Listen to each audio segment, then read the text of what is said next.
right. Good evening, everybody. Glad you could join us tonight. Welcome to the main meeting of our nonprofit Plant Based Nutrition Organization of Wisconsin, or we like to call ourselves PBNOW. I'm your host, Terry Lynch. The mission of our nonprofit group is to educate, inspire, and support each other on an evidence-backed whole food plant-based nutritional path for a healthier and happier life. Our group is open to everyone, those plant-based and those just curious about it. It's meant to be a non-judgmental place to come get information, inspiration, and support. If you'd like more information about our group, our upcoming meeting dates, speakers, and resources, or just to check out past videos from our past meetings, just Google us at PBNOW. As we do each time, can I see a show of hands or a thumbs up with your Zoom icon of those people who are currently following a plant-based lifestyle? Yep, and I see a bunch of hands going up there. That's great. Thank you very much. As we mentioned at the beginning of each meeting, the evidence of the benefits of plant-based nutrition in improving health and quality of life for people of all ages, as published in non-biased medical research, is quite striking.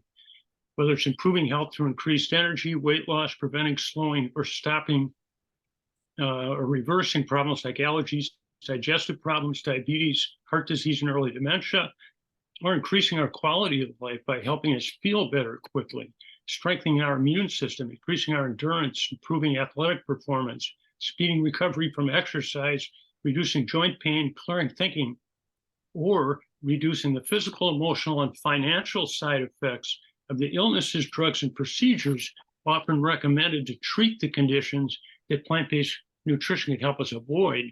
The research shows that our bodies do a wonderful job of healing themselves if we stop damaging them daily with poor nutrition and start giving them the nutrition they need to heal and function optimally, so we can have a better chance to enjoy each day of the rest of our lives. It's truly remarkable. Now, let me tell you what's in store for you tonight. Tonight, we'll hear from two speakers. Our first speaker will be our featured speaker, Denver cardiologist, Dr. Freeman, who will be giving us a two-part presentation, the first on stress and the second on recent plant-based nutrition research. After Dr. Freeman, our medical director, Dr. Joshua Lieberman, will speak to us for 10 to 15 minutes with his excellent monthly comments. We hope to have time at the end of each talk for your questions, but we have a strict timeline tonight for Dr. Freeman and may need to adjust our Q&A accordingly. As a reminder, we have meetings every month, usually on the second Thursday of the month at 6 p.m. Central Time. And next month, we'll be doing something a little bit different. We're going to be live streaming Dr. Neil Barnard at a book event for his newest book, The Power Foods Diet. We will live stream from Boswell's on Milwaukee's East Side.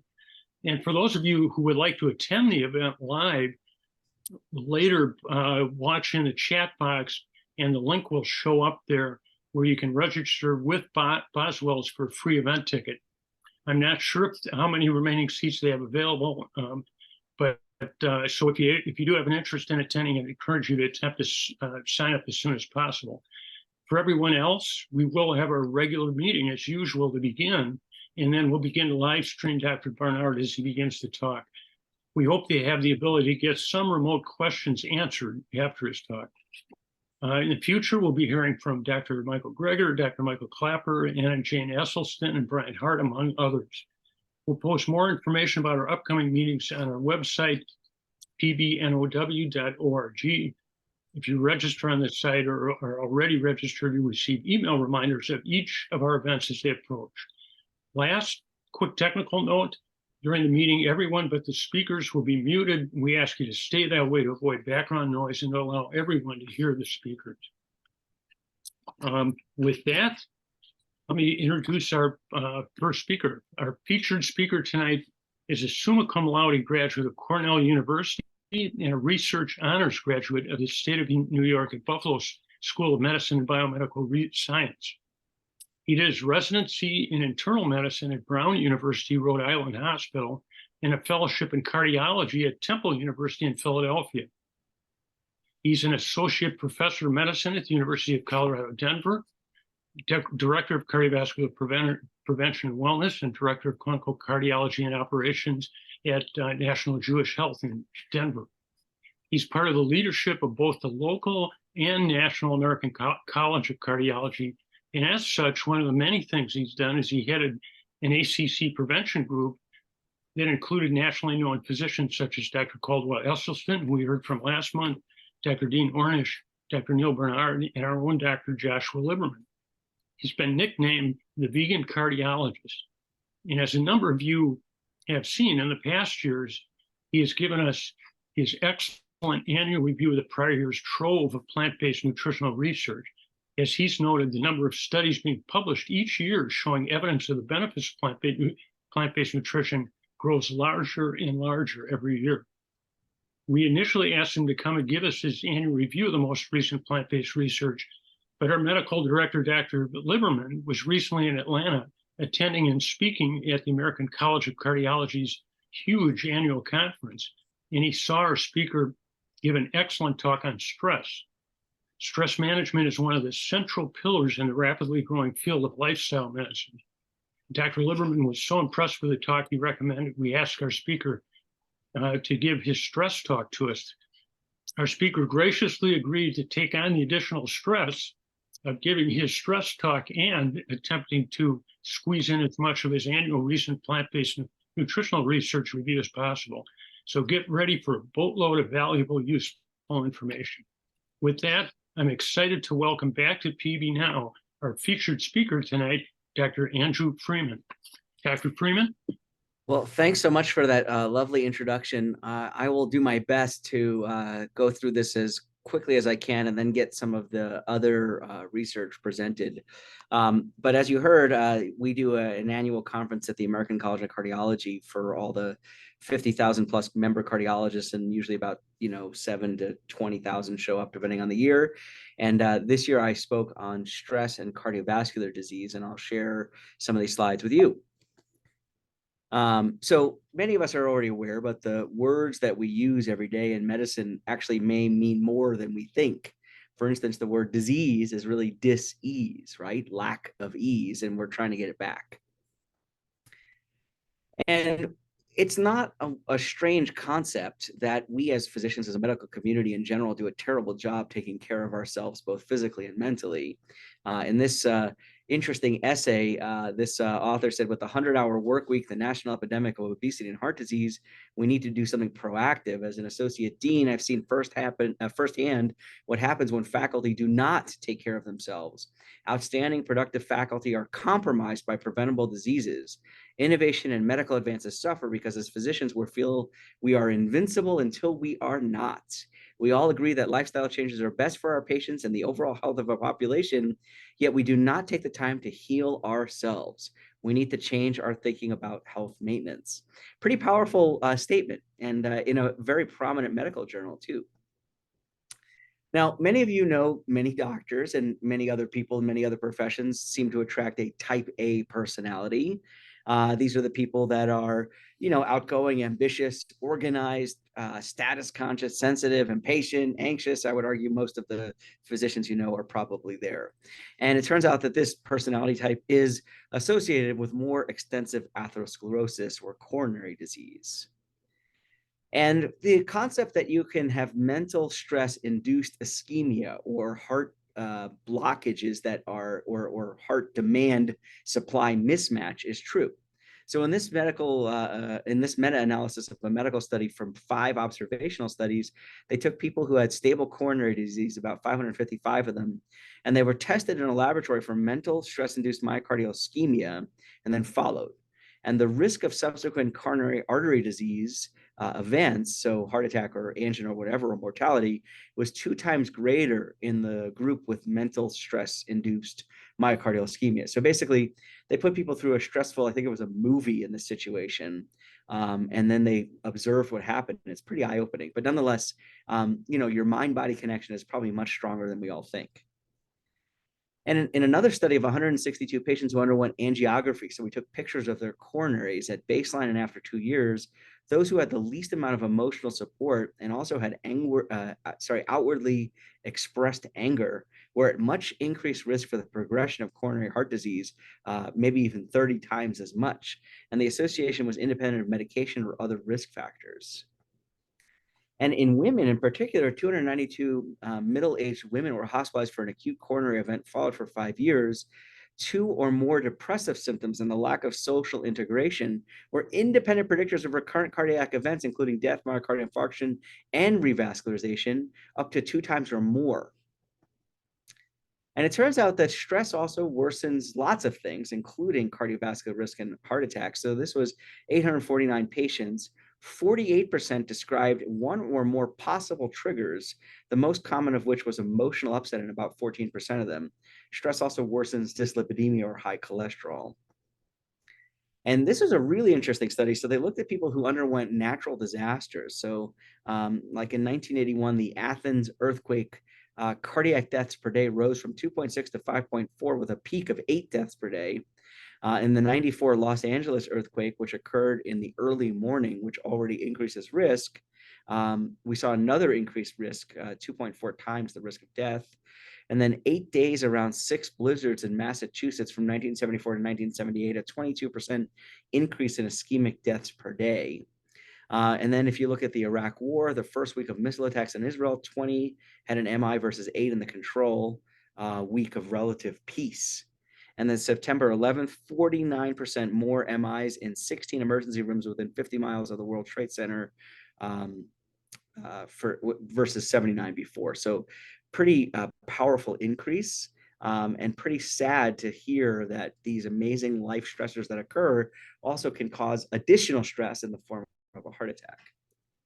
So what is this mindfulness you hear everybody talk about, right? We all have minds and we all have a full mind, so maybe we're all mindful, but it's really a mental state achieved by focusing one's awareness on the present moment while calmly acknowledging and accepting one's feelings, thoughts, and bodily sensations, used as a therapeutic technique. And it turns out that being outside actually relieves stress. So depending on which part of the world you live in, you may hear of it as forest bathing or wilderness cure or ecotherapy. And a 2010 study published in the Environmental Health and Preventative Medicine found that participants who walked in a forest had lower blood pressure and lower levels of cortisol, the stress hormone, afterwards than those who strolled through a city environment. And you may know that low social support is associated with shorter telomere length. And those telomeres are the things that are designed to reduce our aging and improve our genetic healing, our genes healing in adults who are over 65 in an ethnically diverse group. And despite having social support from other sources, participants lacking spousal support had shorter telomeres relative to those with loving spousal support. And it turns out that loneliness is an epidemic. You may have heard this said by numerous national health figures, including the Surgeon General. But it looks like this was from a nationwide Cigna study, but nearly half of Americans are lonely, and you can have 10 times the heart disease risk as a result. And people suffering from loneliness, depression, isolation have up to 10 times greater risk for premature death. This was another study, 3,300 plus men from the Copenhagen Male study. Mean age was 62.9, followed for 32 years. Living alone, 23% more all-cause mortality, 36% more cardiovascular mortality. And lower socioeconomic status had drastic increases, 58% more all-cause mortality when lonely, and 87% more cardiovascular disease mortality. So again, a lot of these things often become additive. If someone's lonely and has lower socioeconomic status, they're in real trouble. And 6 months post a heart attack, you can see that if you're depressed here, your likelihood of dying is significantly higher. And patients who felt the most loved and supported by their spouse had the least amount of coronary atherosclerosis, independent of diet, smoking, family history, and other risk factors. In a Duke study of 1,400 men and women who underwent angiography, at least one vessel was severely stenosed, and after 5 years, those who were unmarried or didn't have a close confidant were more than 3 times as likely to have died. I don't know if we have a ton of time for this, but this is a great video about yoga. In our daily lives, we'll listen to it for a quick minute, we feel tired, and then we'll go on to the next phase. And this state ends up leaving our mind with many doubts, and our emotions become a mess. When we increase our energy and enthusiasm, we can deal with any challenge, and this is one of the purposes of yoga, because yoga is skill and action. The term yoga means union, the union between our body and the different aspects of life, and balance with our mind, and with a bigger connection with ourselves. Going from individual to universal, bringing harmony to our thoughts, to our words, and to our actions. So yoga, and there's some really great videos, and that's from the Art of Living Institute, which I encourage you all to check out. It's an international organization, and you can find that on the internet if you're interested on YouTube. But yoga is from the Sanskrit for union, and it turns out that when people apply yoga in their everyday practice, or even as part of some of the cardiac rehab programs, they do better. And outcomes trials in coronary heart disease patients show that yoga is associated with increased exercise capacity, reduced angina, and improvements in other measures of atherosclerosis like carotid intima media thickness. And for ICD patients, people with defibrillators, yoga was associated with a 32% lower risk of device firings and a significantly lower level of shock anxiety, meaning people who are afraid they're going to get shocked while they're awake. And then from a cardiometabolic perspective, it seems to mediate by the autonomic nervous system, but reductions in blood pressure, heart rate, cortisol, and even some of the inflammatory markers, and even can reduce your cholesterol, believe it or not, by up to 23% or more. And it turns out that meditation is also quite good. So 2007 National Health and Interview Survey estimated that yoga and some form of meditation are practiced by only 6 and about 10% of the US population respectively. And if you look at the major adverse cardiovascular event rate reduction, that's what MACE is, in one trial, randomized controlled trial of transcendental meditation versus health education in 201 African Americans with known coronary heart disease, those who were randomized to transcendental meditation twice daily for 20 minutes after 6 1 to 2 hour introductory sessions had nearly 50% reduction in the relative risk of a major adverse cardiovascular event over a follow-up of 5 years. I mean, there's no pill that can do that. It's pretty amazing. And in another study, a non-randomized blinded study with intravascular ultrasound, 123 patients with documented coronary disease were instructed on a high fiber, low fat vegetarian diet, moderate aerobic exercise, meditation intervention for 6 months, and plaque burden was evaluated after 2 years. And 51% had plaque regression of at least 10%, which is pretty amazing. There's another type of meditation you may have heard of called heartfulness. 30 participants in this study aged 19 to 70 years old, sorry, that should be fixed, doing a type of meditation called heartfulness in 3 30-minute stages, baseline, cleaning, and meditation. And the researchers found a significant shift in the autonomic tone measured by heart rate variability. They also found a drop in blood pressure in the cleaning phase by about 10 points, which is as good or better than some of the pills that we use. And let's not forget the mind. You know, stress takes a physical toll. Ornish work has demonstrated that telomere length is shortened with chronic stress. And it turns out that if you look at telomerase activity, you can see that there is better activity in restoring the telomere with better telomerase activity when people undergo comprehensive lifestyle intervention. And it turns out that just 12 minutes of relaxation music or meditation in a small study of 39 caregivers actually showed lower levels of depression and greater improvement in mental health and cognitive functioning. And the meditation group showed 43% improvement in telomerase activity compared with just 3% in the relaxation group. So meditation is a powerful way to connect. But maybe we should just be thinking more positively. And it turns out in this particular study of 140,000 postmenopausal women without diabetes, they measured optimism by questionnaire, and the women in the highest quartile of optimism had 12% less diabetes. But if you were the most pessimistic or the highest quartile, you had 9% more diabetes. And an association of hostility with diabetes risk was stronger among non-obese than obese women, believe it or not. And is it really the stress or the thought of stress? And this was an interesting study in 1998 National Health Interview Survey looked at the prospective data to the National Death Index mortality data. And they looked at 34% of nearly 186 million perceived stress events. And it turns out that the amount of stress and the perception that stress affects health interacted such that those who reported a lot of stress and that stress impacted their health had a lot of 43% increased risk of premature death.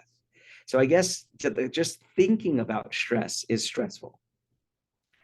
But interestingly, if you are a helper, and I'm sure many of you are, in this particular really interesting study in Detroit, they looked at 846 patients. Stress did not predict mortality amongst individuals who provided help to others in the past year. And stress did predict mortality among those who did not provide help to others. So be helpful, get out there, do something good for your neighbor, and maybe you can mitigate stress. Or maybe you should garden more. In this particular study of 145 study participants out of Denver in our Denver Urban Gardens program, they got a garden plot, and within 6 months, the new gardeners were averaging 2 to 3 visits to the community garden a week, eating an average of 1.4 grams more fiber per day, and had upped their physical activity by 42 minutes per week and saw stress and anxiety levels decrease. Or maybe we can just listen to nature. In this particular analysis of 18 studies, listening to nature sounds without people decreased stress and annoyance significantly and improved health and positive effective outcomes. I always joke that some people will tell me they're really good at number 13 on the bottom right there, but it's important, I think, to be able to do yoga in lots of different ways. And remember, it's not just the body, but the mind too. So remember, there's no disease without the mind, and caring for one's stress, connection, love, and support is a worthwhile endeavor few of us spend enough time on in everyday practice. And that is my talk on stress, which I told Terry would be short, but I'm happy to take any questions if there are any, and then I'll jump into my next talk if not.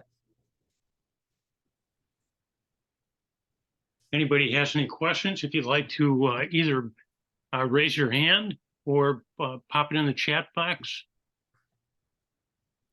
I've got to say, I was really impressed with the 170-year-old meditators. Sorry, that should have been 70. Some last minute typos I still haven't corrected. No problem. All right, so I guess I'm moving on. I'm not seeing too many questions here, I don't think. All right. All right, let me get the other talk going.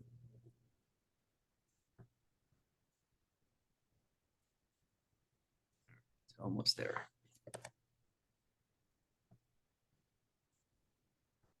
All right, so for those of you that haven't seen me talk, every year I try to put together the latest evidence about lifestyle and plant-based diets and how they impact human health.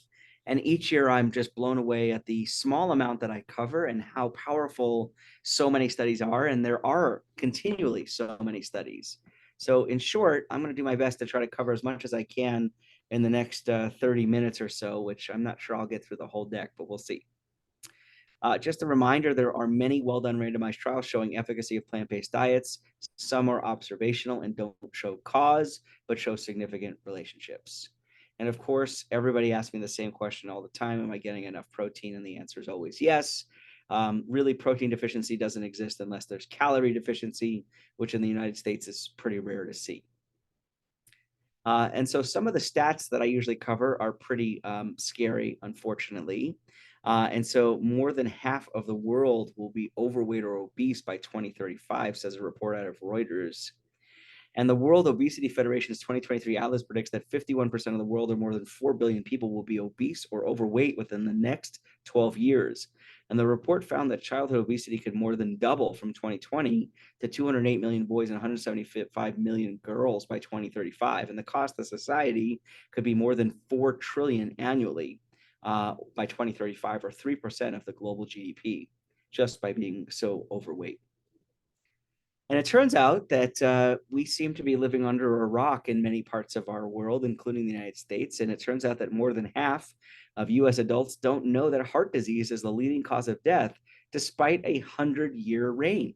So hopefully, if you didn't know that, now you do. You don't have to admit it to me if you didn't.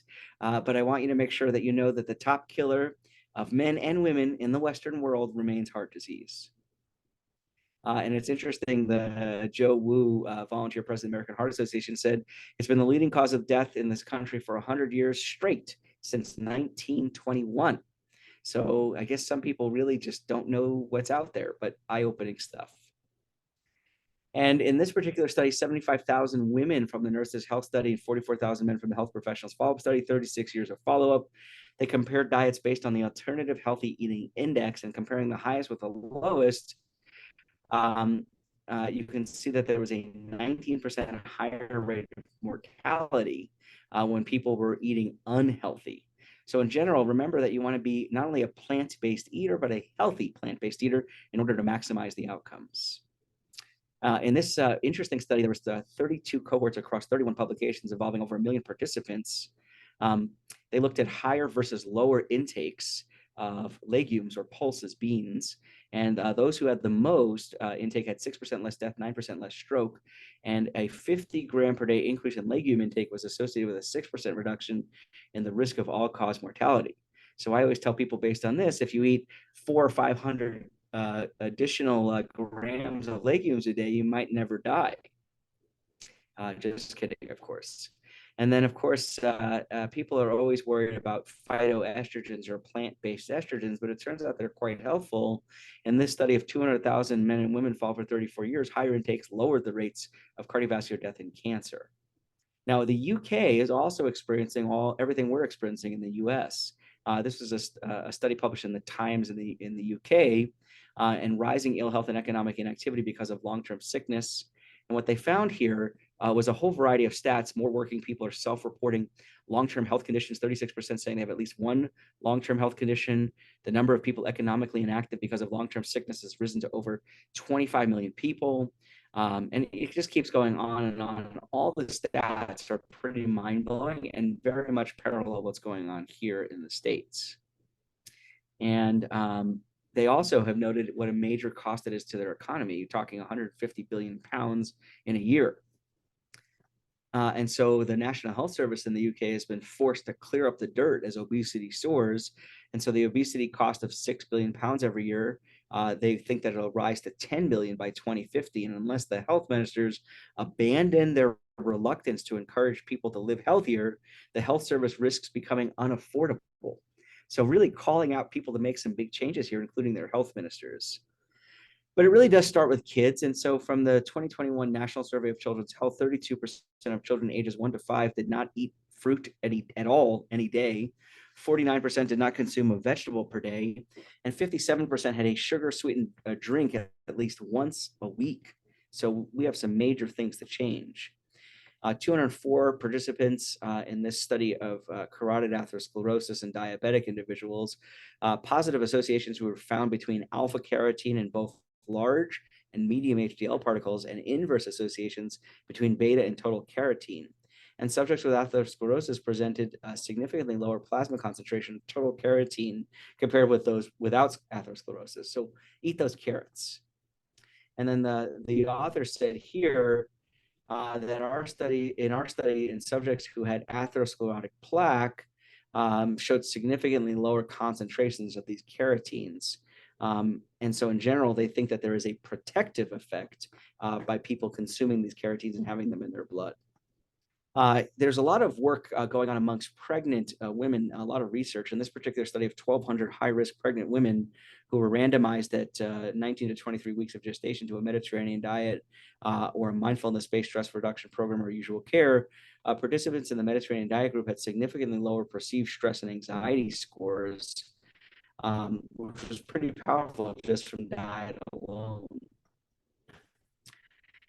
And then it turns out that the more fiber, the 1,000 mother-infant pair study out of Japan, the lowest intake group of total dietary fiber had more delayed communication, worse fine motor skills, worse problem-solving skills, and worse personal social skills. So imagine that what you eat may potentially have an impact on your child's ability to develop quickly or normally. 11 prospective studies of about 355,000 patients for every 100 milligrams of added cholesterol increased the risk of diabetes by 5%. Comparing the highest to lowest, risk increased by 15%. Western countries were 19% more risk. And avoiding animal products, the only dietary source of cholesterol, is best for diabetes prevention. And this has been shown dozens and dozens and dozens of times.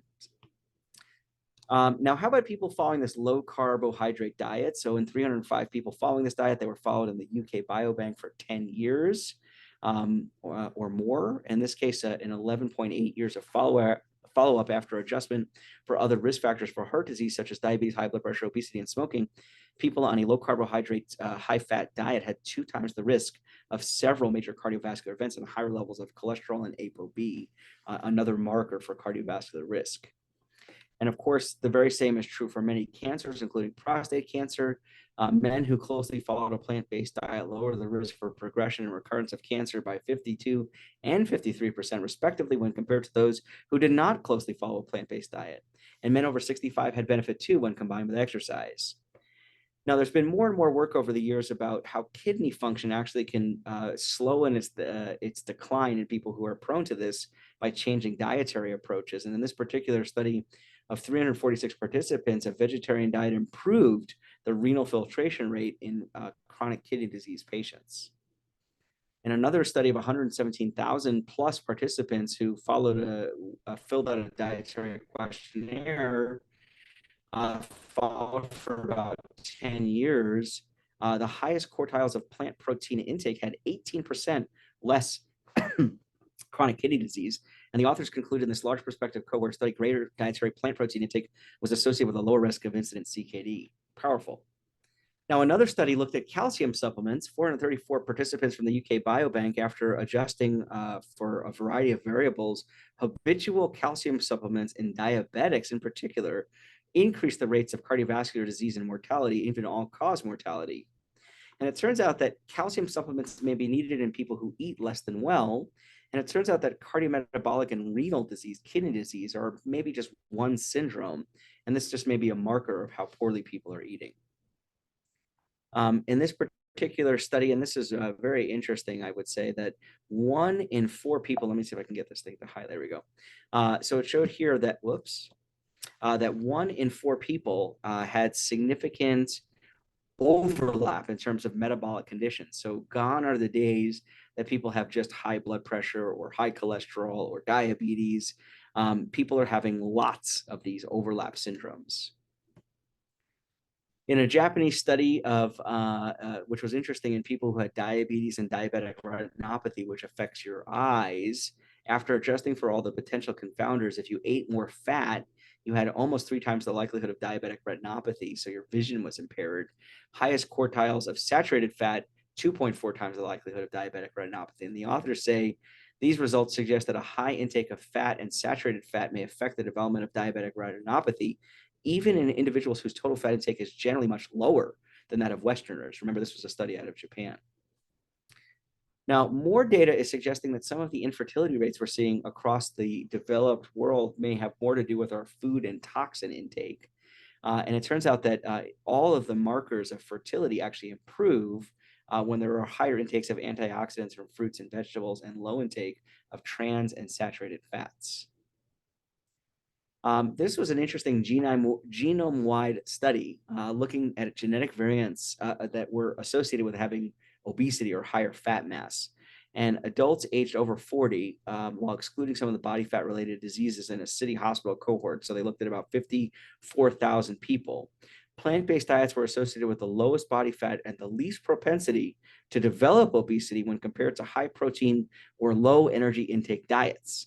So basically what the authors are saying is that a lower fat whole food plant-based diet could offset the effects of a high genetic risk for being fat. So in conclusion, modulating nutrient intakes might overcome this. In this one, participants in an early addiction treatment who followed a plant-based diet improved their mental health outcomes like self-esteem and resilience more than those who did not in this pilot study of 33 individuals. You saw me mention this in my stress talk, but people who were given an urban garden plot actually had more visits to the community garden, ate better, and had less stress while picking up their physical activity. And of course, I would always tell you that it's not diet alone, it's not stress alone, it's all of these things together, and exercise is important too. In this particular study of 2 large cohorts of people looking at leisure time physical activity, and they followed these people over 30 years, meeting the long-term leisure activity guideline up to 299 minutes per week was associated with lower all-cause cardiovascular and non-cardiovascular disease mortality. But if you could achieve up to 599 minutes a week, you had even greater gains in the range of 38% lower cardiovascular mortality. So if you are able, or maybe you're retired, get out there and move just as much as you might eat well and cook well. This was a really interesting study of brain-derived neurotrophic factor, BDNF, which promotes neuroplasticity, which is the ability of your brain to kind of adapt to new situations and the survival of neurons. And if you want more of this BDNF, which seems to be a good thing, you can get it a few ways. One is you can fast for 20 hours, you can do light exercise for 90 minutes, or you can do high-intensity exercise for just 6 minutes, or you can combine fasting and exercise. And brief, vigorous exercise was the most efficient way to increase BDNF compared to 1 day of fasting with or without a lengthy session of light exercise. So in short, if you want your brain to be better, consider pushing it from time to time and really make it happen. In this particular interesting study of 400, almost 500,000 participants free of dementia, being sedentary for up to 8 hours a day increased the risk of dementia by 7%. But if you were sedentary for more than 8 hours a day, it went up by 25%. So if you wake up first thing in the morning and you sit in front of the television for 8 hours, you might turn demented sooner than you might want. And so replacing sedentary time with exercise reduced the risk of dementia, particularly in those who had a genetic risk for Alzheimer's disease, those with high ApoE levels. And so what you're seeing here is that your genes don't have to hold you hostage. We have lots of evidence that's been developed over the last probably decade or so, showing that even with bad genes, it's all about the environment you put them in. If that's not enough, you may have seen this article in Wired. It turns out that Amazon is selling products meant for human consumption containing donkey meat, which may be illegal in California, so maybe consider not buying animal-based foods or products from Amazon. This is an interesting study out of Malmo, the Malmo Diet and Cancer cohort study, looking at about 24,000 participants followed for nearly 25 years. And if they looked at people who followed the Eat Lancet diet, which is a plant-based diet out of the European medical journal, The Lancet, 20% less heart attack following this plant-based diet, consistent across genders. So again, for those of you that haven't seen me talk before, I want to point out that the percentage, the magnitude that people can reduce the likelihood of dying, heart attacks, etc., is just monumental with a lifestyle approach. Now, many people have said, well, that's nice, doc, but I'm a weight thin person. I don't want to do that. And it turns out if you look at this particular very interesting study where they did muscle fiber cross-sectional area, whole body lean mass via DEXA scan, thigh muscle volume via MRI, muscle strength, et cetera, young adults who followed a plant-based diet showed no significant differences in muscle volume, muscle strength, muscle fiber size, and a high-protein vegan diet is effective for optimal skeletal muscle development during intense trainings just as much as a non-vegan diet would be. So if you want to be a weightlifter and a bodybuilder like the strongest man in the world, feel free to be plant-based. You may have seen this, but erythritol was in the news several times.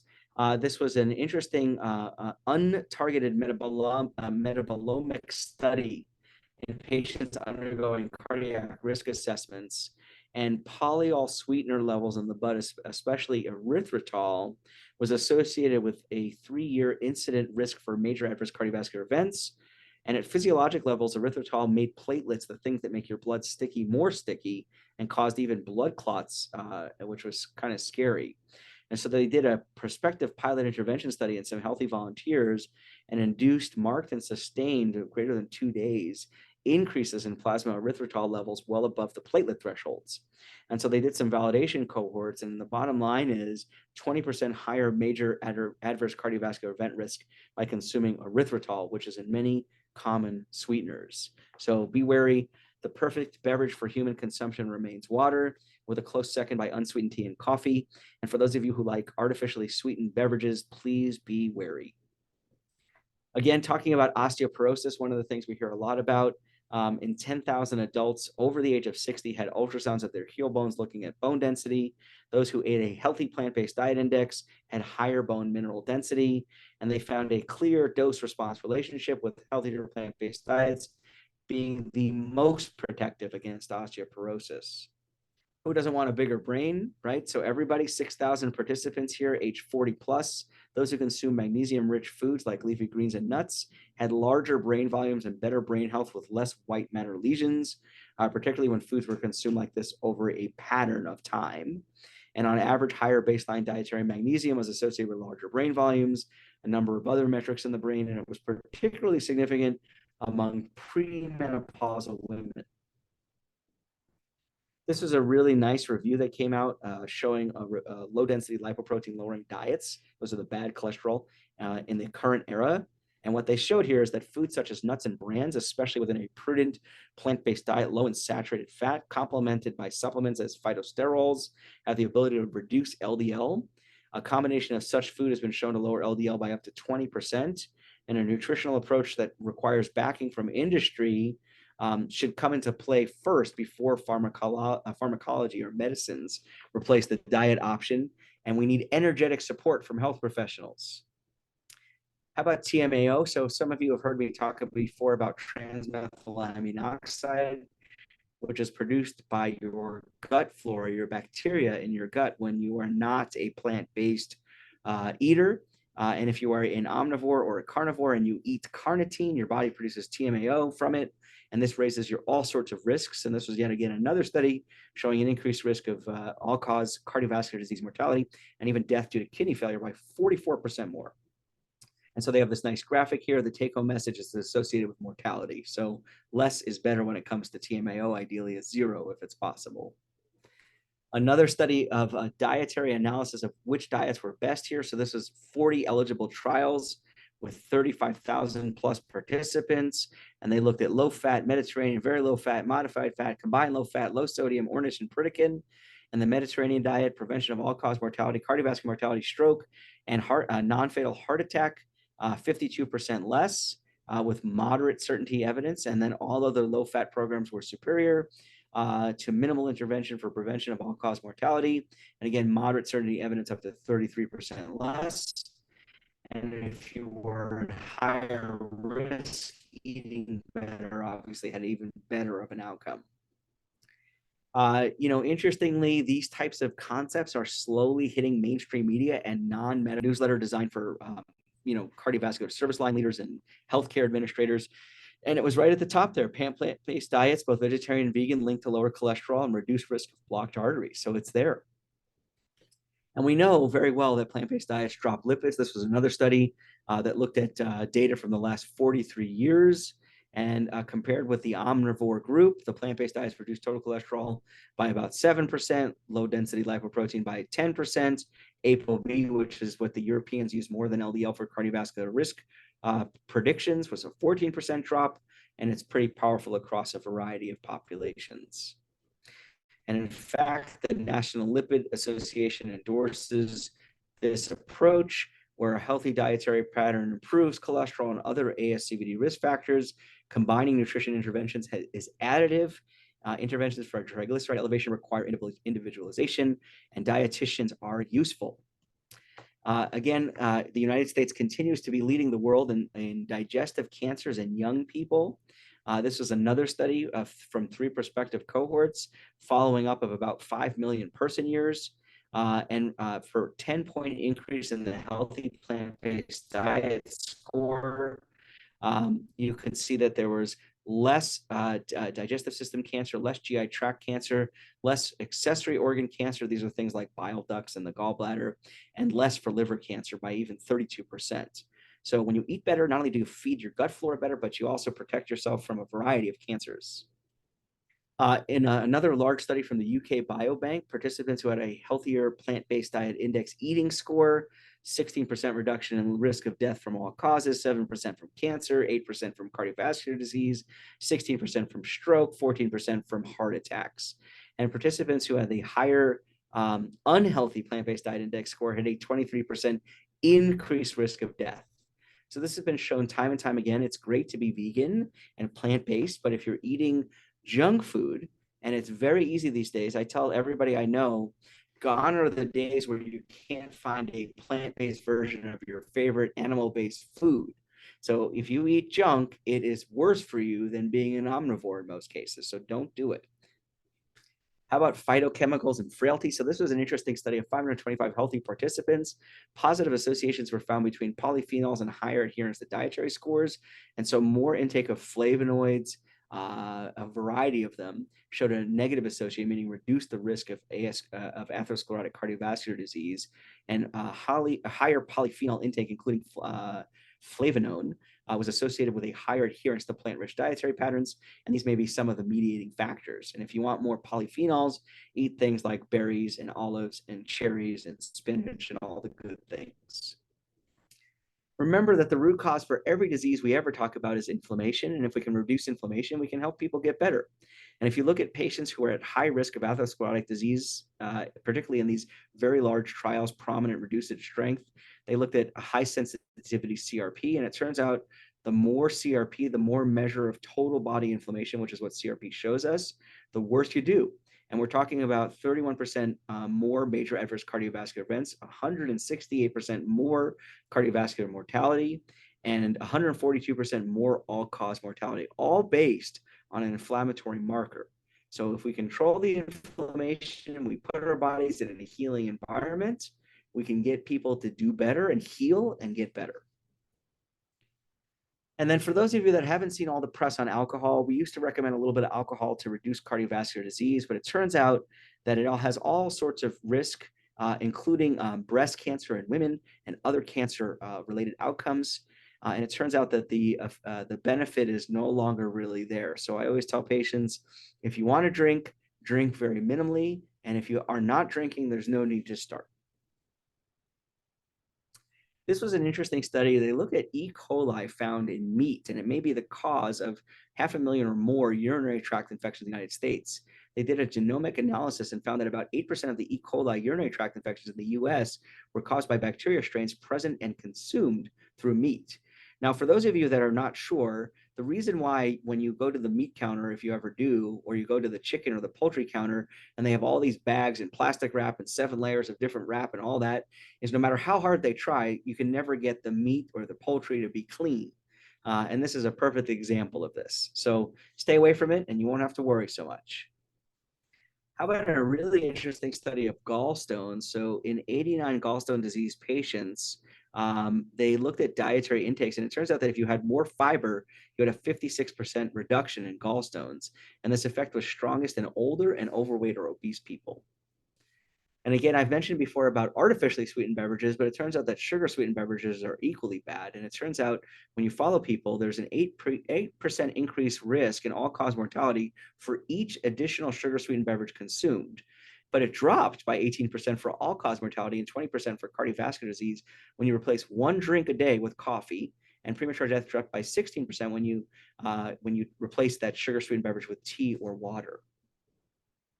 And if you didn't see this, the WHO, the World Health Organization, says aspartame sweetener is a possible carcinogen, which we've known for years, but they've officially said it. And sadly, one of our vegan staples, of course, is the French fry. But it turns out that this acrylamide compound may actually be the problem. When you cook acrylamide forms, this may be strongly associated with 12% and 7% high risk of anxiety and depression. So maybe when we're sad and we eat French fries because we want comfort foods, we may be doing ourselves a great disservice. This is a large meta-analysis, 43% observational studies for cardiovascular disease, 27% observational studies for diabetes. And it turns out, again, red meat, the more you consume, the worse you do. 11% more cardiovascular disease and 26% more cardiovascular disease for processed red meat. From another study of 6,000 folks out of Korea, if you look at the modified alternative Mediterranean diet score, which is how well people adhere to the Mediterranean diet, those who follow this type of diet were up to 73% less likely to report depression. Women in particular had a 71% reduced odds, but men with the highest adherence had 79% reduced odds of depression. And remember that a truly plant-based Mediterranean diet is not what you see in most American Mediterranean restaurants. It is not piles of feta and lamb. It's really a predominantly green and legume type of diet with very limited, if any, animal-based products. This was an interesting study about flaxseed. So this was a fatty acid analysis done in about 500 participants.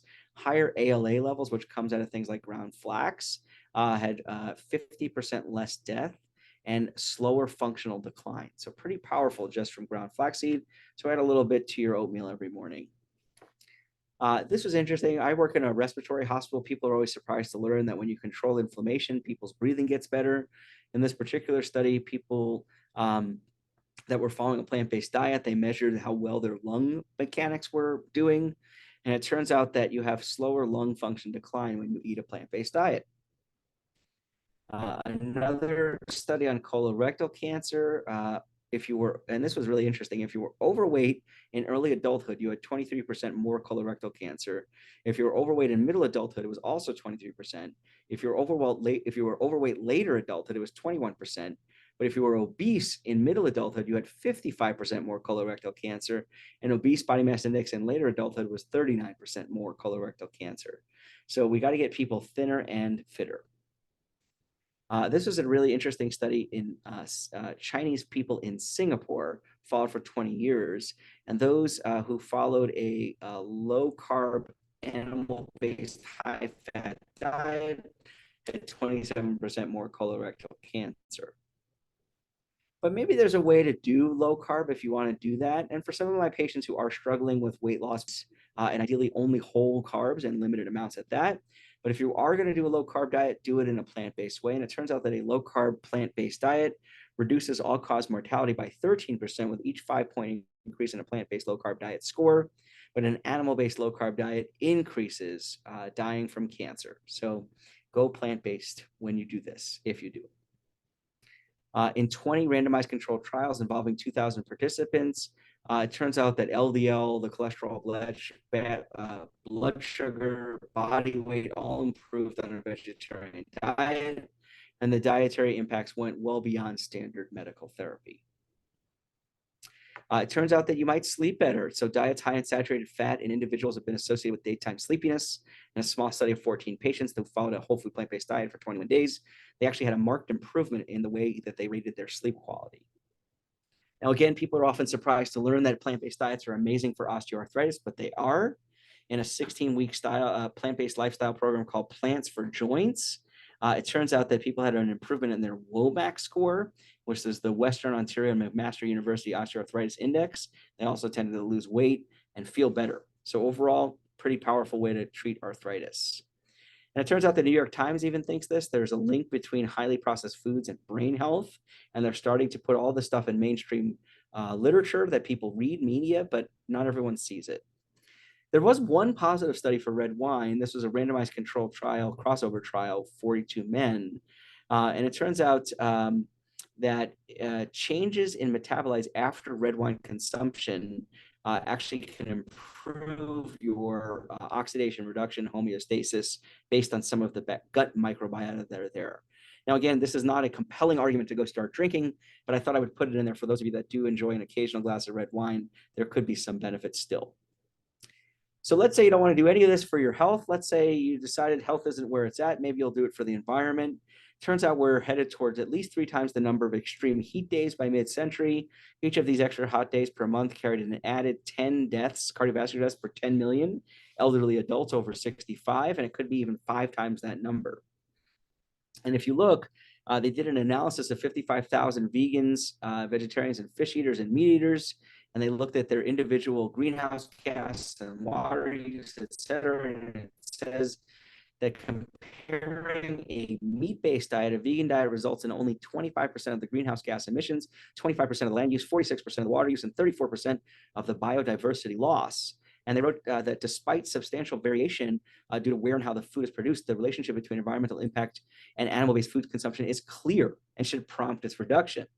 In a life cycle assessment, which is a way to evaluate the environmental footprint of a product, a vegan diet had 44% less total environmental impact. And even a minimal to moderate content of animal foods has a consistent negative impact on the environment footprint of a diet.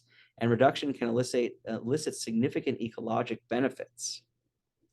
I was surprised / floored to learn that Reese's and Hershey's have finally decided to appeal to the vegan market. And again, I don't recommend these as health foods, but it was pretty amazing to see after years and years of dairy milk chocolate that you can now find conventional Hershey and Reese's without the dairy. And it turns out that if you look in Europe, as animal meat and milk sales are being analyzed, that they drop significantly and vegan versions hit record highs. And this was an interesting study looking at the cost. So if you look at this sample size, it's small here, but it turns out the baseline, the DASH, which is the dietary approaches to stopping hypertension, which is a largely plant-based diet, and a whole food plant-based diet, it turns out that the costs are actually the least with a whole food plant-based diet. And when you adjust it to an 1,800 kilocalorie per day, it's still the least. We're looking at $11.96 per day versus the baseline diet and the DASH diet. You know, and I don't know if you've gone out anywhere, but you know, you can't even get a drink of coffee or anything for $10 now. So pretty amazing to see how cheap you can get by, especially on a whole food plant-based diet.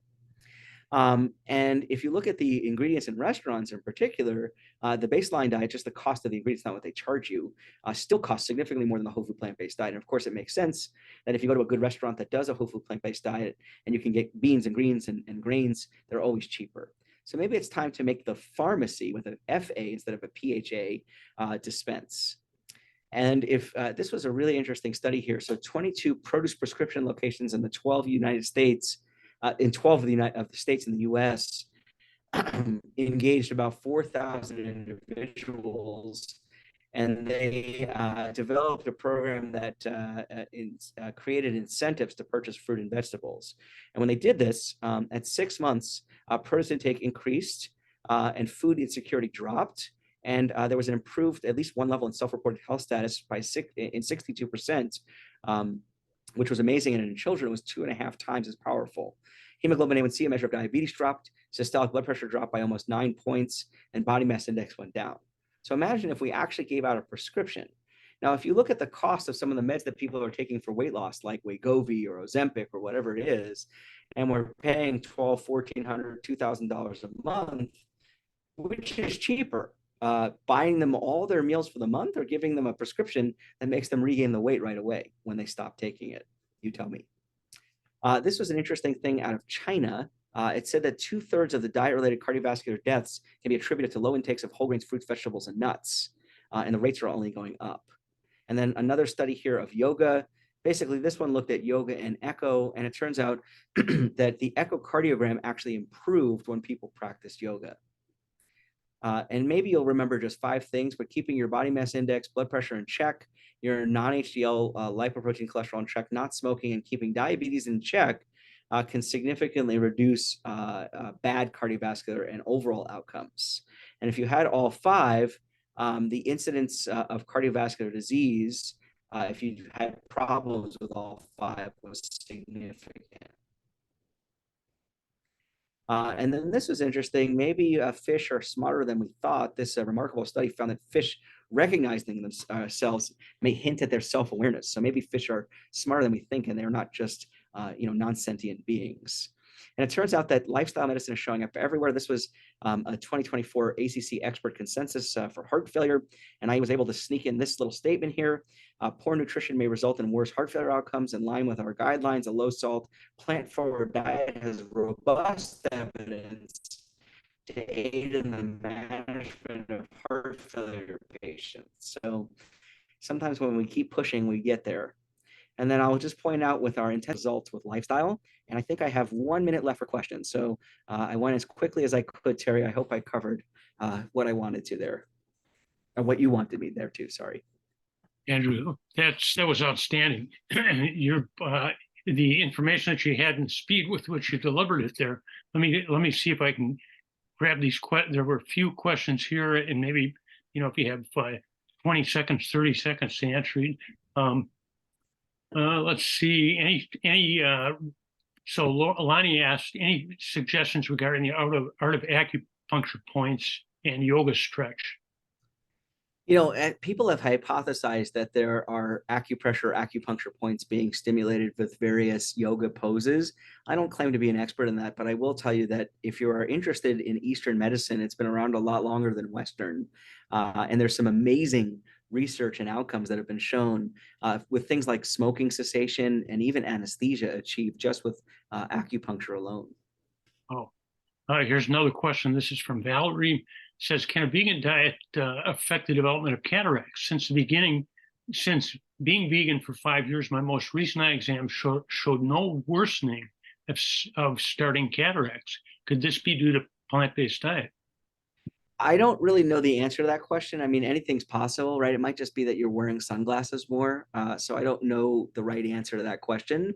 But, again, there is an inflammatory basis for virtually every disease. So it wouldn't surprise me if there was some impact. I just don't know how much. Rebecca asks, any evidence on plant-based diet and AAA risk prevention or reversal? Yeah, actually, I covered that some years ago in one of my talks. There is some study about fruits and vegetables and the incidence of AAA. But once you have AAA, the goal is really to make sure your blood pressure, cholesterol are perfect to slow down the progression and hopefully not need any intervention. And AAA is? An abdominal aortic aneurysm. It's an abnormal dilation of the aorta. Lonnie asks again, let's see, keto study. How long were the study subjects on the keto study? I know that was one somewhere about 2/3 of the way through, I think. Yeah, I don't remember offhand. I think they were on for some months. I'd have to go back and look at the specifics. But in general, I really caution against ketogenic diets unless you have some rare neurologic disease. And I highly recommend that if you do a a high fat, lower carb diet, that it be more plant-based whenever possible. Two other questions here, or I guess maybe three here. So is soy good for health? It's in general, the answer to that question is yes. It's kind of a loaded topic, but I would recommend that you get organic, non-GMO soy whenever possible. And we can talk more about that maybe at another meeting. And Gary asks, are protein powders okay to use? Again, it depends what your protein powder is. The vast majority of them are dairy-based. So you want to make sure you get one that is non-dairy based, like pea protein or others. And remember that many of the manufacturers that make a dairy base also make a non-dairy base and vice versa.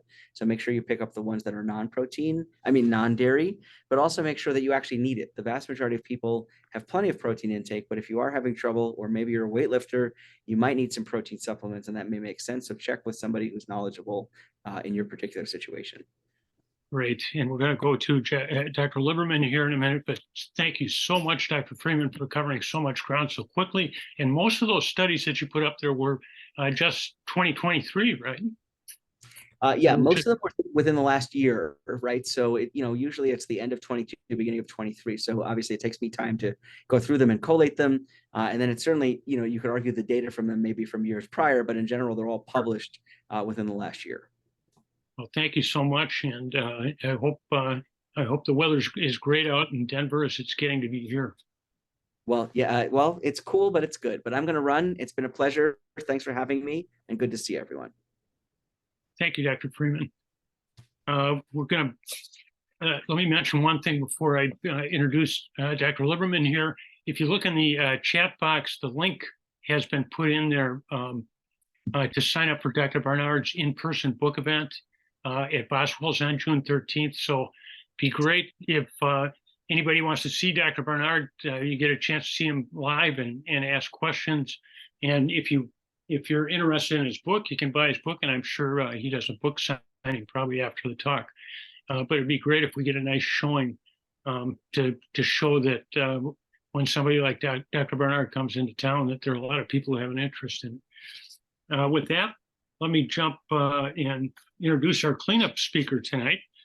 Our cleanup speaker is a fellowship-trained cardiologist, president and CEO of Wisconsin Cardiology Associates, past president and current trustee of the Wisconsin chapter of the American College of Cardiology. He's a member of the American College of Cardiology's National Nutrition and Lifestyle Work Group, whose membership includes nationally known physicians such as Dr. Andrew Freeman, Dr. Dean Ornish, Dr. Neil Bernard, and Dr. Caldwell Esselstyn. He's an advocate for the use of plant-based nutrition to help improve heart health, general health, and quality of life, and has seen the benefits of plant-based nutrition in both his personal life and that of his patients. We're fortunate to have him here in Milwaukee and as our PBNOW medical director. I'm happy to welcome Dr. Josh Liberman. Dr. Liberman? I'm here. All right. Thank you. That was obviously a powerful talk, and unfortunately, Dr. Freeman couldn't stay with us. But that's it's always wonderful to look at all that data and hear all that data from the prior year. And I mean, obviously, it takes a lot of effort on his part to do it. But more importantly, just think about all the data that's coming out year over year over year. That he's able to put together these talks, and it's just more and more data coming out. So I don't want to keep everybody here that much longer. There was a lot to go on with that talk, but I guess I wanted to highlight just a couple things. As you guys know, I always try to talk about a case from my own personal practice, as well as my own little review of the literature. I did want to just emphasize with my talk today, or with my little spiel today, one of the things that Dr. Freeman talked about in the very beginning about stress, and we'll talk about that because there's a really interesting paper that came out. But in general, I hope everybody's doing well now that hopefully the weather is getting a little bit nicer. So with that being said, let's just jump right in, talking about a patient who I saw actually this week in the office, a 56-year-old woman, unfortunately with some known hardening of the arteries. She did one of those calcium score tests, and even though she considers herself pretty healthy and doesn't have significant family history, she did have some hardening of the arteries at the age of only 56. Now, her score wasn't very high, but just having some in general was enough to be abnormal. And she was very stressed by this, and so she sought me out. And what the reason I want to bring this patient up is what made her stand out is that her cholesterol levels had been pretty decent, not terrible. She was already vegetarian, and she was seeing a naturopathic dietitian. And her naturopathic dietitian was actually worried that she wasn't getting enough protein or nutrients in her diet, and recommended that this woman start eating ghee and eggs, right? And so many people on this call may be familiar with ghee, many may not. Ghee is clarified butter. It's been part of South Asian diets for a very, very long time. Right, so ghee, there's kind of a fad in this country to start increasing the intake of ghee as some kind of a healthier form of dairy, or a healthy form of protein, like Dr. Freeman was just saying at the end. There's a lot of people that are worried that they're not getting enough protein in this country, and so there's more and more people, kind of social media, influencers that are recommending that people start eating ghee. Well, sure enough, this woman started eating ghee, and her numbers got a lot worse. Met with me, and I told her, I think you need to get those things out of your diet. Now, she was completely vegetarian, other than these two products. These were the only animal type products that made her completely plant-based, was ghee and eggs. And so told her to stop them, and after 3 months she came back and got her labs, and her LDL, her bad cholesterol, had dropped from 140 down to 102. So you could say maybe that, I don't know what you would say to that, other than, she just, experienced probably about a 30% drop in her bad cholesterol and her LDL, just by subtracting out those two products. Now, there's a lot of media reports out there that diet doesn't affect cholesterol or anything, but again, we basically prove it almost every day, certainly every week in the office, that diet certainly does affect cholesterol. Another patient that came in yesterday had been on medications. She had known heart disease, on medications, and her LDL was still above, or that's her bad cholesterol, I apologize. Her LDL was still north of 100. For sure, we definitely wanted it lower than 100. Counseled her. She went completely vegan the last time we saw her. Now her LDL was down into the 40s, right? So a 60-point drop in her LDL just from dietary change. So we know that this clearly can happen. And those are just two cases from my office this week. So you just got to be careful about the different fads that are out there in terms of what to eat and what is really good for you and what are good sources of protein. In terms of my quick little review of the literature, I just wanted to highlight one paper that came out actually 2 weeks ago in one of the cardiology journals, and it was really focusing on the role of exercise upon stress. Exercise upon stress. So again, we just heard Dr. Freeman talk about the role that stress takes in our health.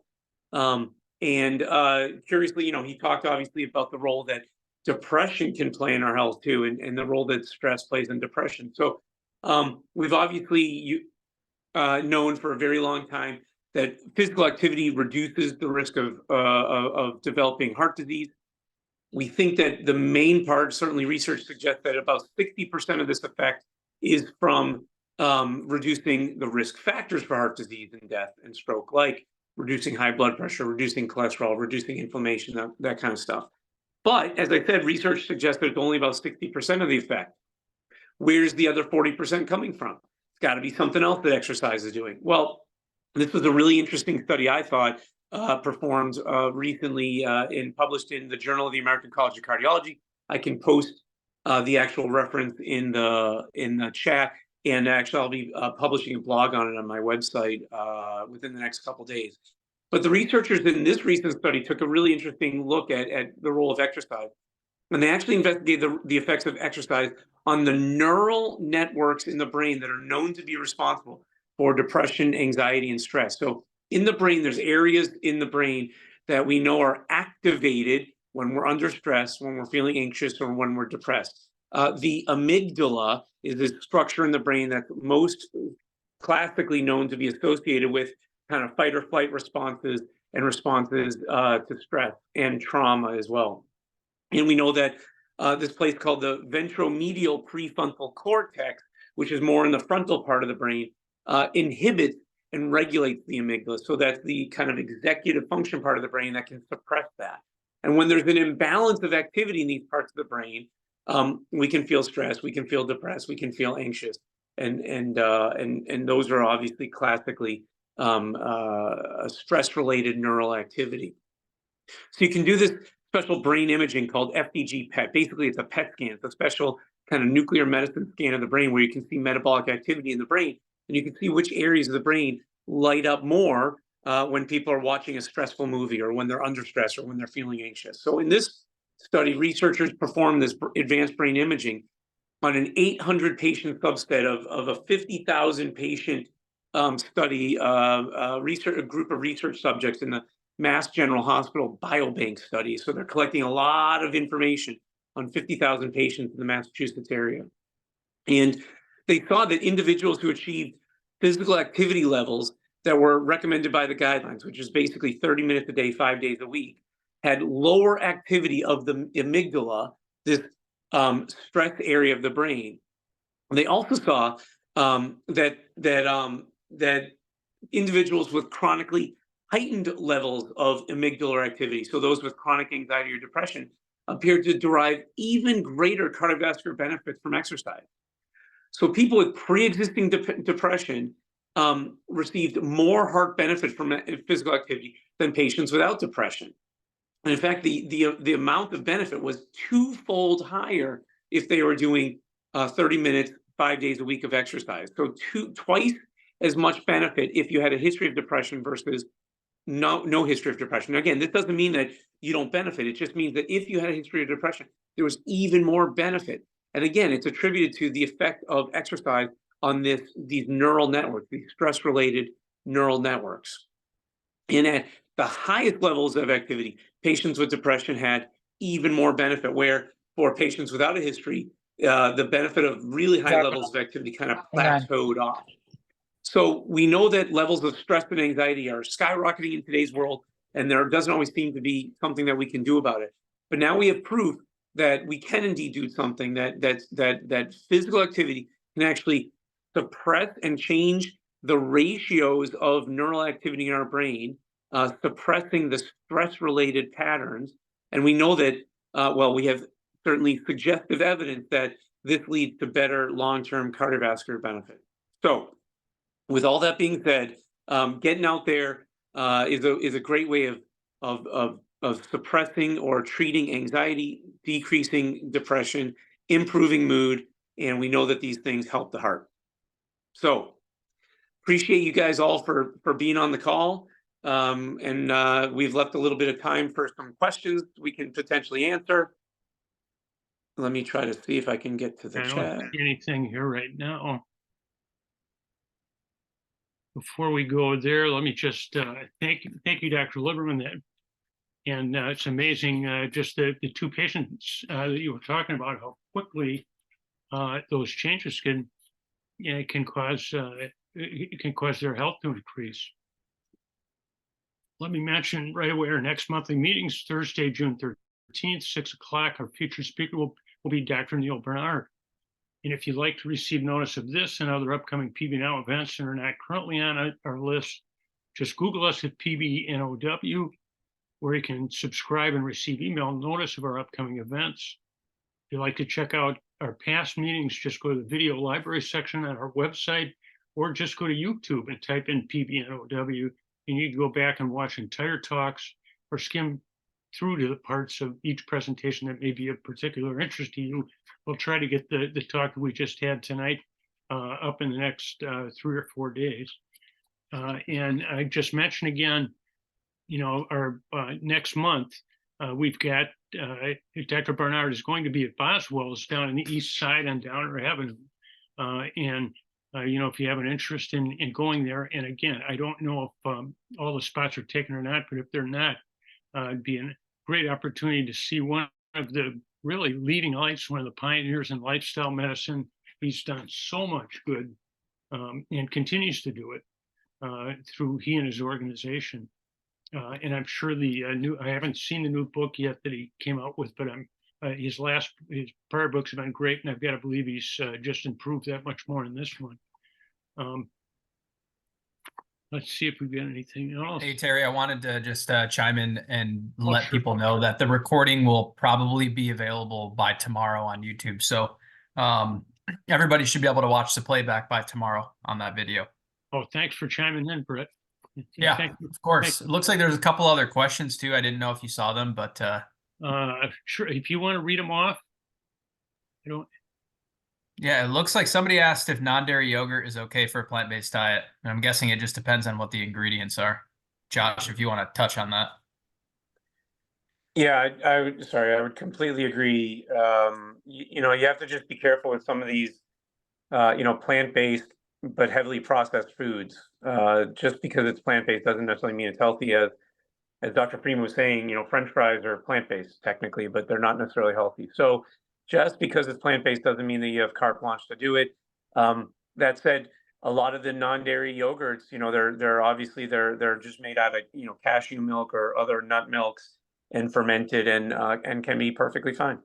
And how do you suggest cardiac clearance before starting exercise? Just basically, if someone has known heart problems and has not been exercising, yeah, I mean, you got to go see your doctor first and talk about whether you need some kind of evaluation first. Otherwise, if you don't have known heart disease, I would just say start low level and go very slow and increase over time and listen to your body. Well, thanks, Dr. Lieberman. And I thank Dr. Freeman, even though he can't hear me, for your time tonight, your valuable information.